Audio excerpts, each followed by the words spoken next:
Olá, crianças, tudo bem com vocês? Espero que esteja tudo bem, que vocês estejam aproveitando o tempo para brincar, mas também para estudar, que é muito importante. Hoje, a nossa aula é sobre a chegada dos portugueses ao nosso Brasil. Você já conhece essa história? Então, fique ligado para aprender e saber mais. Vamos lá? Há cerca de 600 anos, os portugueses e os espanhóis velejaram por mares e oceanos desconhecidos em viagens longas e arriscadas, conhecidas como grandes navegações. Navegar na época das grandes navegações era muito arriscado. As embarcações eram pequenas, os mapas eram cheios de erros, não havia nenhuma certeza do caminho, nem rádio para pedir socorro em caso de uma tempestade. E mais, os europeus daquela época acreditavam que o mar era habitado por monstros que atacavam as embarcações. Essas imagens que vocês estão vendo são os monstros que os europeus daquela época acreditavam que existissem. Além do medo dos monstros, havia ainda outros desafios, como ventos desfavoráveis, fome e sede no interior do navio. No início das grandes navegações, poucas pessoas estavam preparadas para essas viagens. Às vezes, um navio afundava a uma pequena distância da costa e, mesmo assim, muitos de seus tripulantes morriam afogados. Mas por que então os europeus decidiram fazer viagens tão arriscadas? Era a magia das especiarias. Mas o que são especiarias? Especiarias era o nome dado pelos europeus a temperos como pimenta, cravo, canela e gengibre trazido das Índias. Como na época ainda não havia geladeiras, os europeus usavam especiarias para conservar a carne e tornar seu sabor agradável. As especiarias serviam também para o preparo de remédios e perfumes.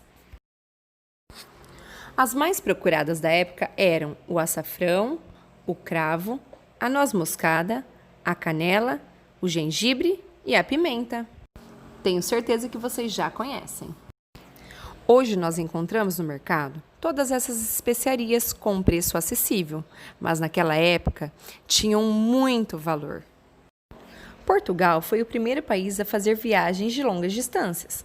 Aperfeiçoou o uso da bússola e construiu as caravelas, e foram assim conseguindo contornar a África em direção às Índias. A expedição de Vasco da Gama à Índia voltou a Portugal carregada de especiarias e deu aos portugueses um enorme lucro. Diante desse sucesso, o rei de Portugal, Dom Manuel, decidiu mandar uma outra expedição à Índia. Essa esquadra foi comandada por Pedro Álvares Cabral e partiu de Lisboa em 9 de março de 1500. O rei encarregou Cabral de conquistar para Portugal as terras que viesse a encontrar pelo caminho.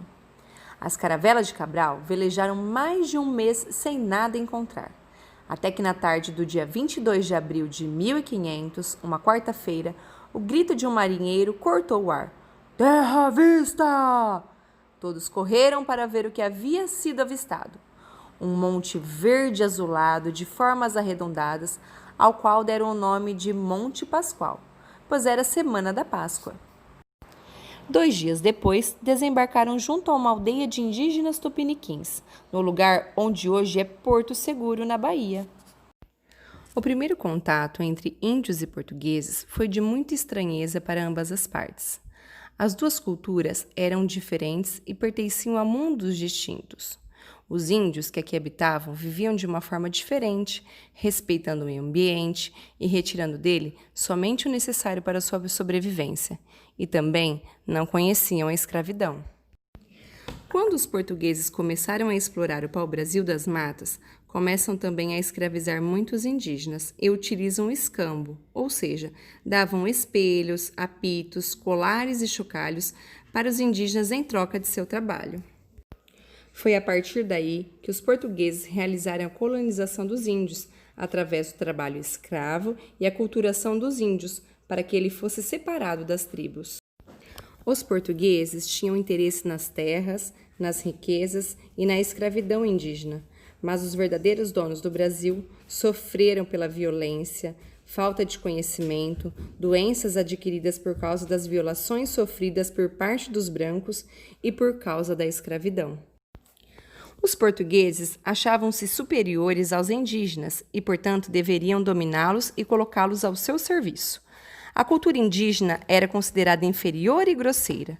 Dentro desta visão, acreditavam que sua função era convertê-los ao cristianismo e fazer os índios seguirem a cultura europeia. Foi assim que os índios aos poucos foram perdendo sua cultura e também sua identidade. Quando usamos o termo descobrimento do Brasil, parece que nossa terra não era habitada e os portugueses foram os primeiros a encontrá-la. Dessa forma, desconsideramos a presença de muitos indígenas que já habitavam o Brasil muito tempo antes da chegada dos portugueses. Será que o termo usado então seria descobrimento ou invasão da terra dos índios? Fica aí a pergunta para você pensar. E aí, crianças, gostaram da nossa aula de hoje? Então fiquem atentos para fazer as atividades e um grande beijo! Até a próxima!